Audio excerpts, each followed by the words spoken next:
Honesty and ethics are almost your brand. I just have wanted to ask you this next question since the presidential campaign, but when a certain Senate Majority Leader went to the well of the Senate and insisted that you hadn't paid any taxes or filed tax returns or things like that, um, you turned the other cheek. Was that a ethical, was it a quasi-religious principle that you had, or you just didn't think was you dignify it with a real response? I'm just curious.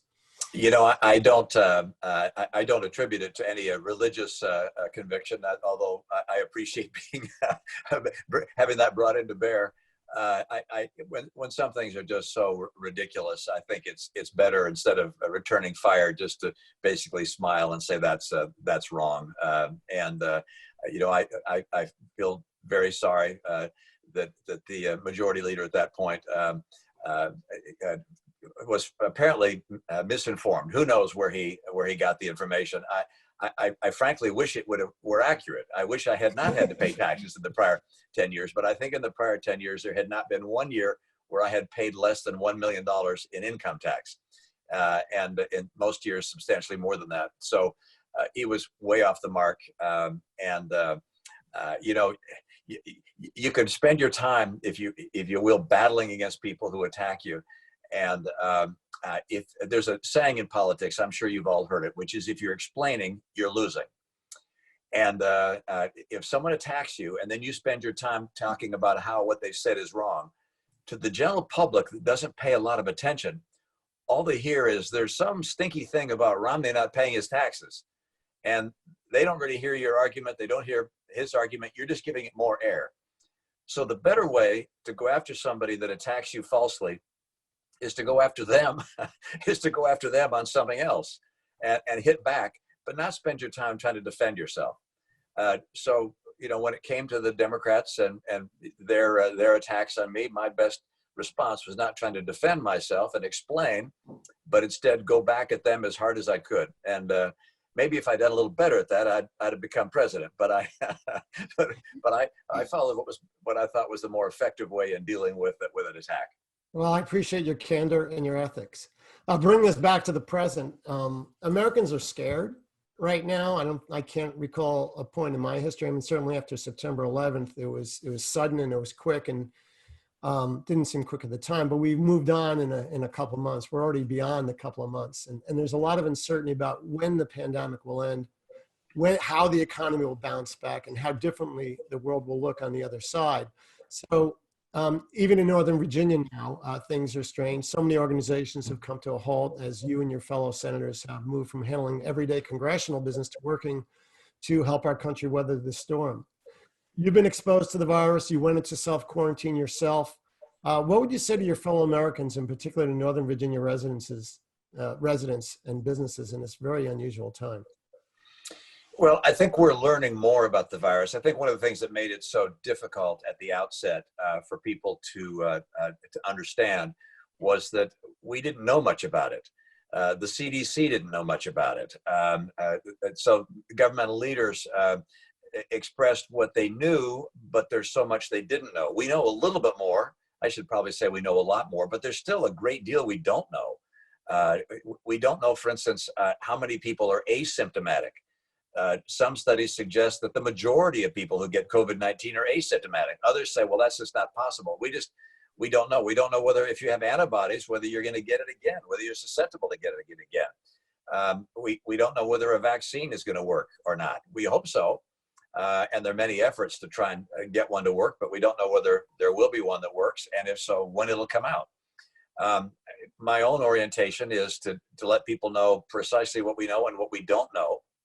Because if you set one expectation and then you can't meet that expectation, you lose credibility. And when people don't have anyone they can trust, they get very, very frightened, appropriately so. I found Dr. Fauci, for instance, to be a pretty reliable source of information in that he typically, if he doesn't know something, points out that he doesn't know it. And so that makes me feel like, okay, when he tells me something, then he does know it. And that gives me more confidence. Scott Gottlieb as well is someone who I'm watching.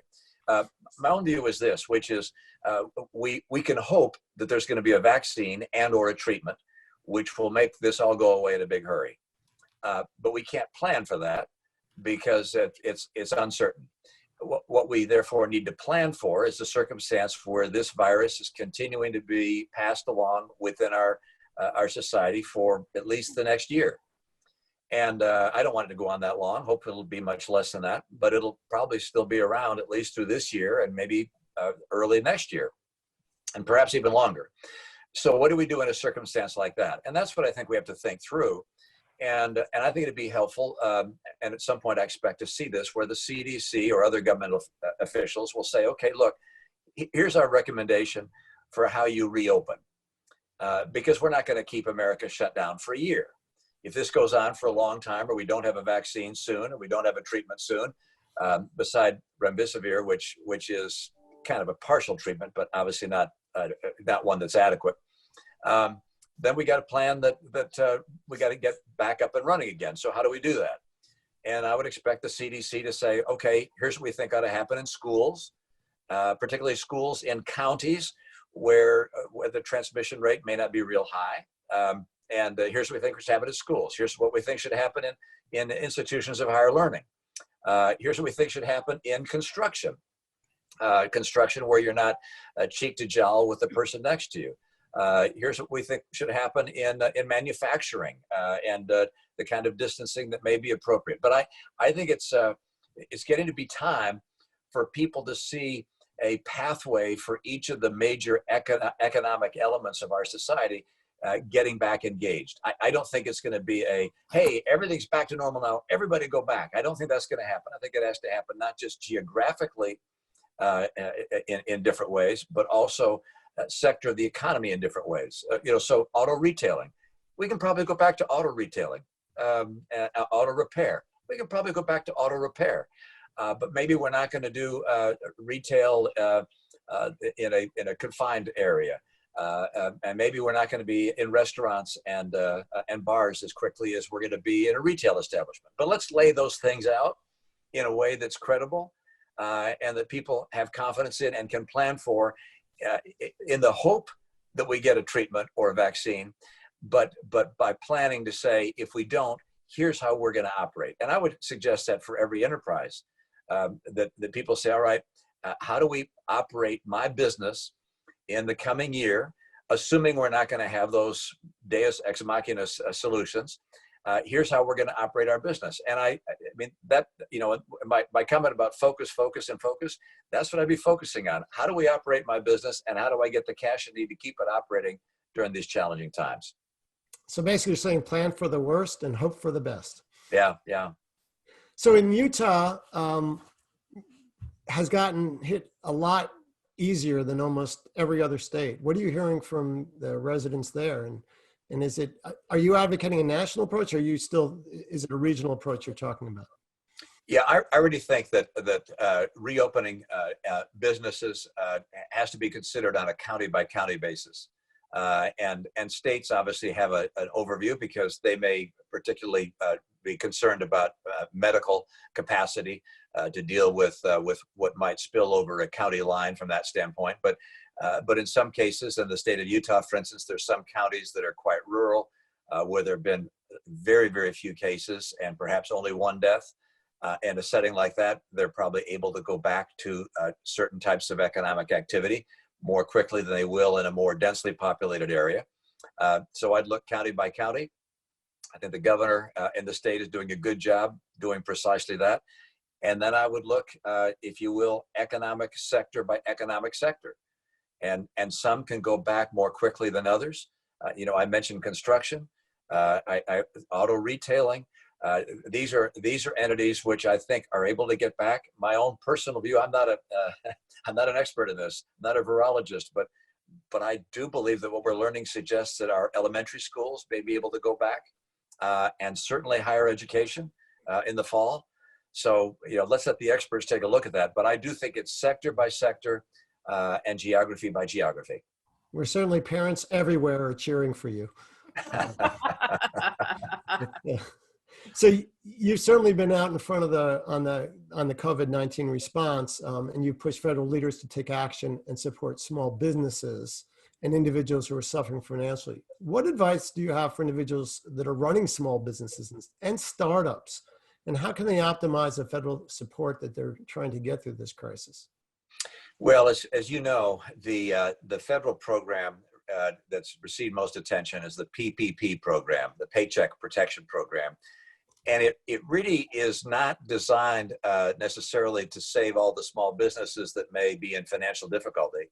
It's designed instead to keep as many people on the payroll as possible so that more people don't get thrown into the unemployment system, which obviously in many states is completely overwhelmed. So just because a business is now shedding red ink does not mean it's going to be able to get a loan from the PPP program and one that gets forgiven.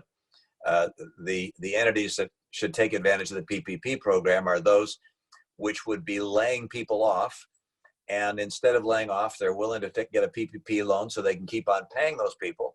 And if they do so, why their loan will be forgiven. Of course, they can also use these funds to pay their rent. I think it's important that we continue to pay rent.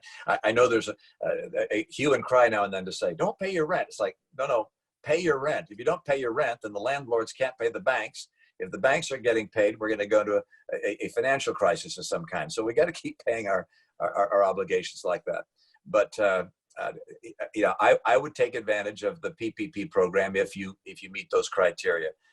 Number two, I think you have to look at what are the expenses you are going to be able to pay and which are you not. And in some cases, there are some suppliers that are in a financial circumstance where they're able to weather the storm a lot better than you'll be able to. And they're going to be able to forbear. I'd also note that there are circumstances where you may decide to give people some flexibility as well, meaning you may decide that you don't need to get paid right away. I happened to join the board of Marriott Corporation after they had some difficulty. I think it was in 1990. They were having some challenges, and they went to their largest supplier of soft drinks, Coca-Cola, and they said, and I'll get these facts close to right. They said, will you give us 180 days to pay our bill? And Coke said, oh no, our terms are 30 days. And they went to Pepsi and said, if we switch to Pepsi, will you give us 180 days? And Pepsi said, absolutely. Well, if you go to a Marriott hotel today, which is the largest hotel chain in the world with 5,000 hotels, they serve exclusively Pepsi products. And that's because in 1990, Pepsi gave them 180 days.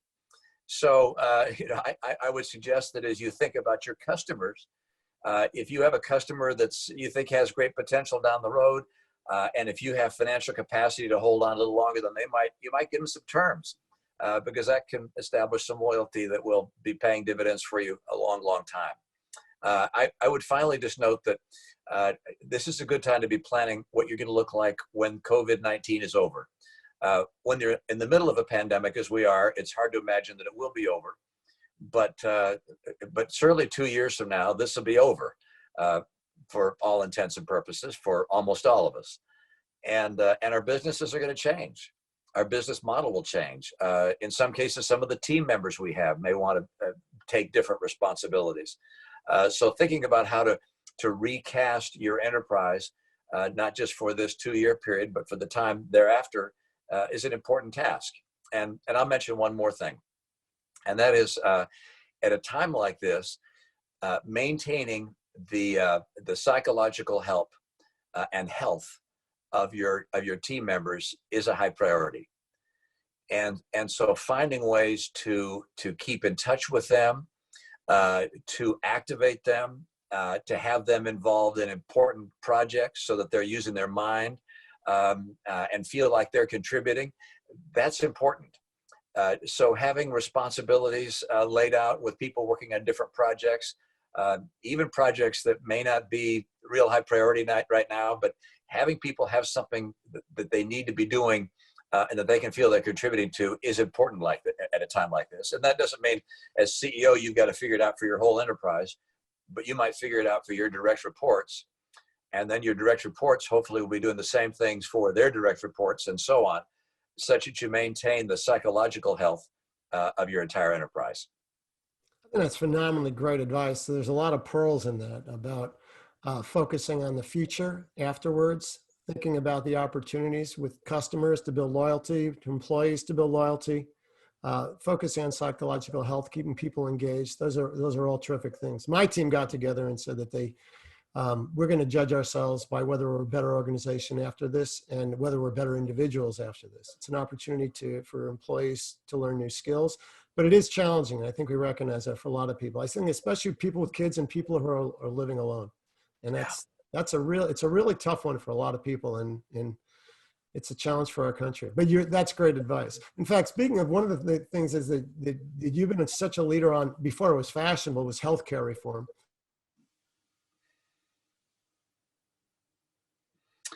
We've lost your sound again, Gary. Hey, Gary, you're on mute. I know.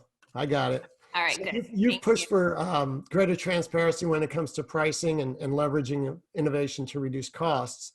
And you recently pushed for legislation that would require insurance companies to cover telehealth for COVID-19 healthcare. So how do you think this whole experience we're all undergoing will change the nature and the future of healthcare? And what role can technology companies play in making that future more affordable and accessible?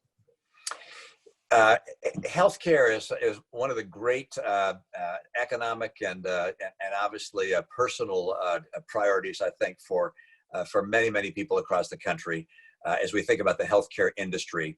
And we conservatives typically talk about making healthcare work more like a market or more consumer driven. And I think that phrase connects with some of our voters, but people don't really know what we mean by it. And so just stepping back for a moment, a consumer economy works when people are able to judge the quality of different products, when they're able to assess what the price is of those different products, and then they can choose the product that meets their quality and their price expectations. We call that value, quality, and price. And one of our challenges in healthcare is that consumers don't know the quality of different providers. They don't know whether one hospital is better than another, whether one doctor is better than another. They also don't know what the price is. And by the way, even if they did know the price, they don't care about the price because they don't pay it. Once you pass your deductible amount, it's free. So if you're thinking about having a hip replacement, for instance, you know it's going to be well above your deductible. You don't care whether the hospital you have the hip replacement in is going to charge $20,000 or $200,000. I'm exaggerating there, but you don't really care because the price is the same to you. So healthcare really doesn't work like a market. And until it does, it's going to continue to consume a larger and larger portion of our economy.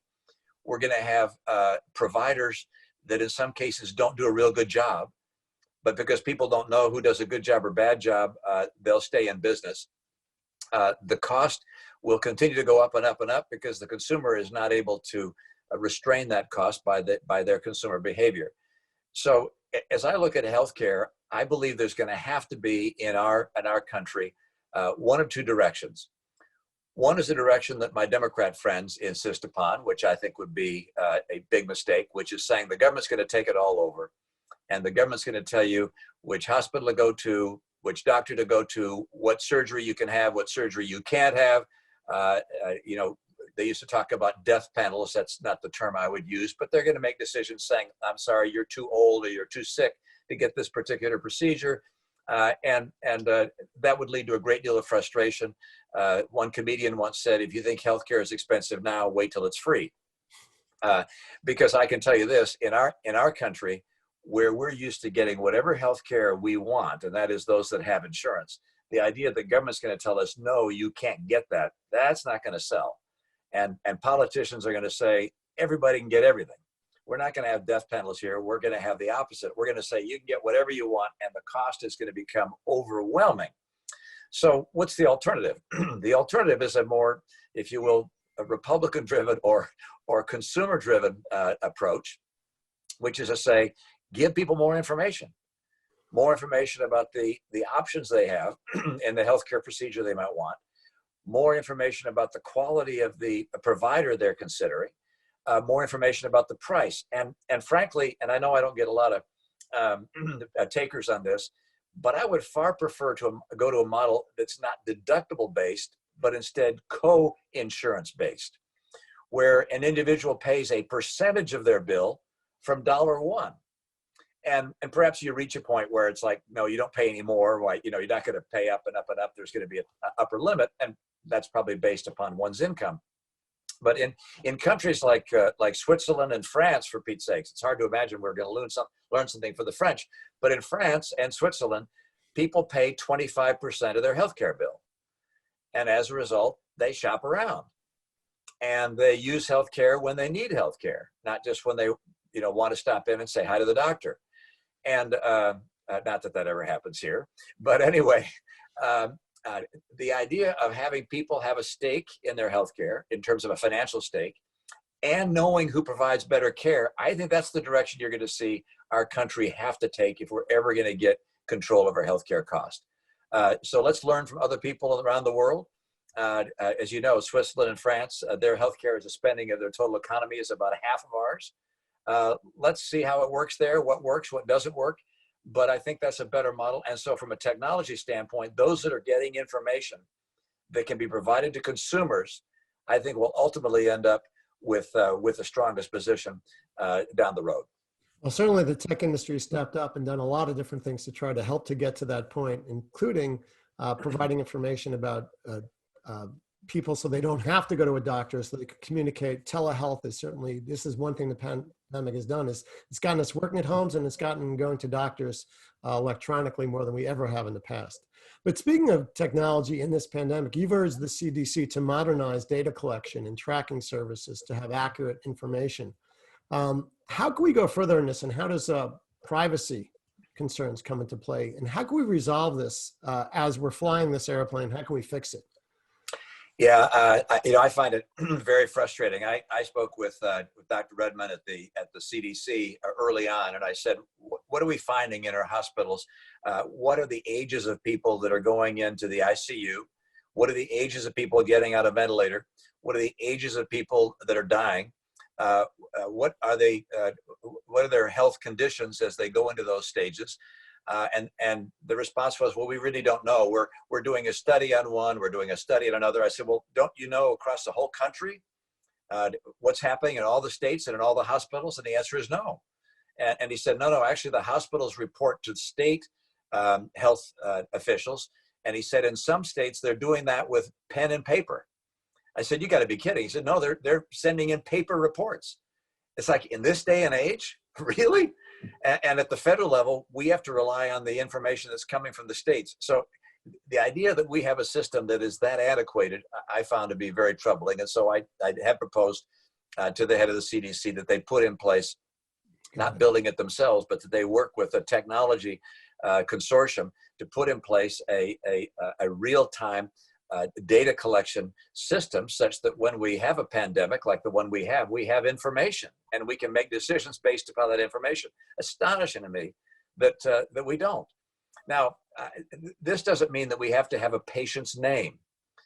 We may not even have to give them a number. I mean, if we're concerned about someone being able to identify an individual by their age or by their health conditions, then just aggregate numbers on a multi-county-wide basis and just say, we got this number of cases, this number of people at such and such an age.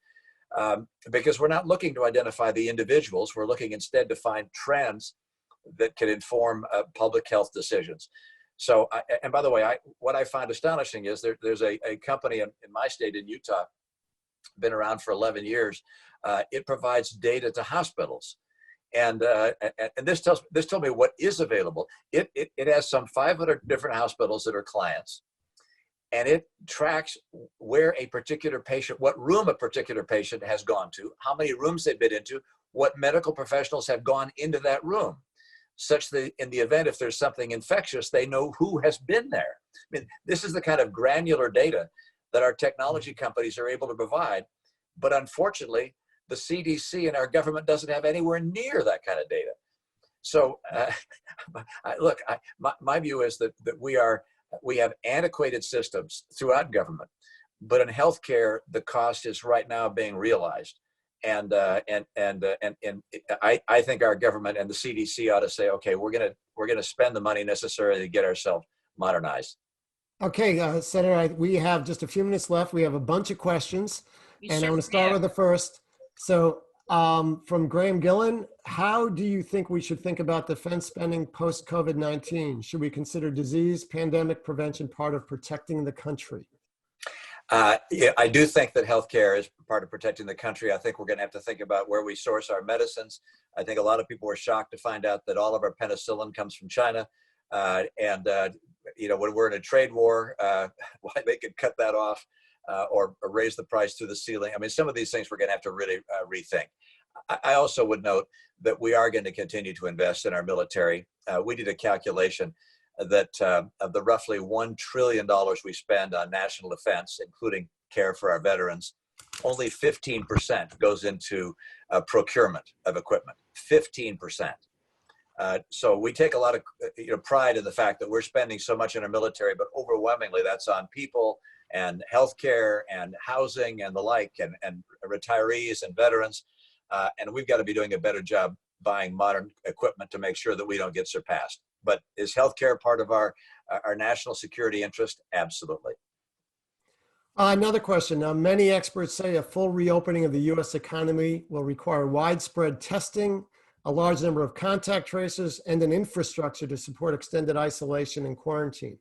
We currently have none of the above. How do we get there, and what is the federal government's role? I think the federal government has a very important role in every dimension that you've described there, particularly with regards to testing, as well as contact tracing.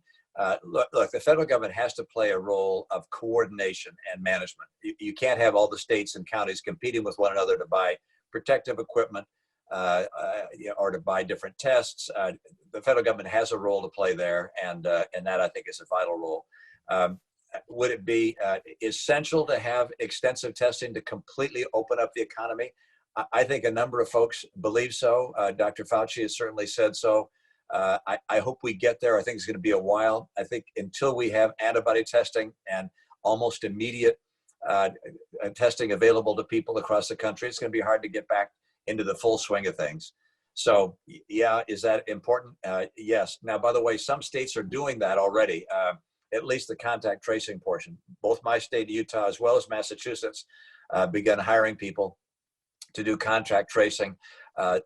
We'll see how effectively that works. Of course, one of the pieces of data we need to know how important that is how many people are asymptomatic and can still spread the disease. If it turns out the way some believe that 80 or 90% of the people who get COVID-19 show no symptoms, well, then contact tracing won't be terribly effective. But as you look at what's happening in China and South Korea, it looks like contact tracing is effective. So we need to get some more data to be definitive. So I have that's a great response. I have one of your constituents and one of my members, Ray Kimber from Kimber Cable in Ogden, Utah. Says, my company's rapidly adapted and we're doing well thanks to CTA and NVTC. No question, just a great comment. Had to add that. It says, a question about the media from James Leach. During this crisis, many of us have become even more dependent on the media to get information. Yet it seems the media is broken both from a business perspective and a product perspective. They're not making money. And the accuracy of the news coverage is in question. Do you have any suggestions for the media? Did you want to share? Yeah, we once bid to buy the Boston Globe. This was in my prior life in private equity, and sometimes your best investments are the ones you didn't make. I think our bid was $330 million. It got purchased by the New York Times for roughly $1 billion, so we were outbid. I think they sold it for like $25 million. So we were happy we didn't make the investment. I'm sure they were unhappy they did. If I had a way to turn around the media industry today, I'd be an investor, but I'm not. I guess the Senate keeps me from being an investor anyway. But in my prior life, I would not be jumping in because I frankly don't know exactly how they're going to proceed. What we found as we look at broadcast media is that the cable networks that are doing best are those that appeal to one side or the other. CNN and MSNBC appeal on the left. And together they have about half the cable market, and then on the other side is Fox, and they have the other half of the, if you will, the news side of the cable market. The broadcast ABC, NBC, CBS, they're of course substantially larger, and they try and shoot more down the middle. There'd be an argument, I'm sure, from people on both sides as to whether they're down the middle or not. but I find them to be informative. And yet, as in all matters relating to human activity, they want to show the alarming, the unusual, the bizarre. That's what we're drawn to. We look at the automobile accident. We don't look at the cars that just drive by safely. So, it is more alarmist than we might ideally find. But from my own standpoint, I read the Wall Street Journal, the New York Times, the Washington Post, and then I read my Utah papers, the Deseret News and the Salt Lake Tribune, and I get pretty good information. And I find that there are people I follow that I find have more credibility than others. So in this matter, I follow Dr. Fauci, I follow Scott Gottlieb, and I find credibility is of real value in a setting like this. So I don't have an answer for how to get these guys more successful. Well, I'll give that some thought. Okay, from Chicago, one of my former board members, Sally Washlow, says, hello, I work with many senior leaders at companies, and we often frame the discussion, how do you want to be known coming out of this crisis? And that provides the framework for the strategy. As I translate that to a federal level, how can we come out as a country with this strategy? How do we want to be known coming out of this crisis? Well, I'm afraid what we're known for right now is not something which we'd be real proud of. I've read some journals outside the country that have expressed some surprise. They know America is the technology leader of the world. They know we're a leader on so many dimensions, and they would have expected us to have jumped on this in a very aggressive way from the very beginning, that we would have had tests out in a very rapid manner, that we would have put in place the kinds of procedures that have been effectively used in South Korea and Singapore, Taiwan, to a degree in Germany as well. But we just haven't done that. And I think we got a bit of a, I don't know, not a black eye, but something akin to that, as the world has watched and been surprised that we just didn't get on top of this in the way they would have expected us to. I think the world will very much want to see us help pull the world economy out. And we have typically, in prior times when there's been a recession, it has been the US that has been able to rekindle the global economy. Frankly, it's been our consumers that have done that primarily. And hopefully we'll be able to do the same thing this time, not by opening too fast or too aggressively and sending us into another tailspin of disease, but instead by reopening in a thoughtful, appropriate way that allows us to restart the economy without restarting a pandemic in our own nation, or a cascade of our pandemic in our own nation. How do we get known? I mean, my hope is always that we're known as being a good people that try to act out of our fundamental principles, and America sharing principles of honesty, integrity, virtue, democracy, human rights, freedom. These values, I hope, continue to be the hallmark of our country, and we promote those things throughout the world. And two quick final questions. One, what you just mentioned about those values, how does China and its influence portray? You obviously have a lot of foreign policy experience. You're on relevant committees. You've talked about their values versus our Western values. The first question, and the second, and you can answer them in either order. Utah and Virginia have a lot in common. They're both really strong tech states. They're doing well. They are top of our CTA's innovation scorecard as the top quartile innovation champions. And how do you see that, the Utah's tech industry? You've been a big champion of that. What should other political leaders be doing to support their state tech industries? So one's big, one's state. Yeah, well, with regards to China, look, they have a very different model than we do. And China is now a global competitor. It will be the world's largest economy at some point. It seeks to be the world's strongest military, and is on track to become a very extraordinarily powerful military. It seeks to be the world's geopolitical leader. And their philosophy, as you all know, is very different than ours. It is authoritarian in nature. It is predatory as a competitor. It does not play by the rules that the rest of the world plays by. And they've been getting away with murder, not literally, well, figuratively at least. And I think we're right to blow the whistle on China. We're right to push back. I believe it's essential for the nations that follow the rules of global trade to come together and to decide what is acceptable and what is unacceptable, and then sit down with China and say, look, we got two ways we can go with this. But for you to continue to have the kind of unfettered access to our markets that you've had, you're going to have to start playing by the rules. And that is something I think we have to do urgently, because otherwise they're going to crush business after business, put us out of business by pursuing predatory pricing techniques as well as other predatory activities. So they're a tough competitor. They believe they're doing what's in their best interest, which is their right to do. But we very much have to come together, I believe, as free nations, as nations following the rules, to do what's in our best interest. With regards to our respective states, no question, Virginia and Utah are technology states, and what they have done that made that so effective is decide that was what they wanted to be, and deciding what you want to be, and then being pursuing an aggressive effort to become that will allow you to ultimately be more successful. And if you just hope it happens, because it won't happen on its own. As you know, I served as the governor of Massachusetts for a while, and one of the things we decided in Massachusetts is that we wanted to be the center for biotechnology. Now, a lot of other states wanted to do that. We decided to really do it and to make investments to say we're going to help bring those companies here in research and in manufacturing of biotechnology products. And many years later, the state's been more successful at that. So if you want it, make the effort and get some powerhouses like Bobby Kilberg and to make it happen. Okay, well, great. Well, thank you so much, Senator. This has been a fantastic information, honesty, candor, advice. Wish you health, wish Utah health, and of course the country. I don't know if we can go to an all audience thing and give our virtual hand claps or however we do it, but thank you so much. I don't think we can, but thank you very much, both Senator Romney and Gary, for this fascinating conversation today. You both did a great job. I didn't have to step in. We have lots more questions that we didn't get to, but we greatly appreciate your time today.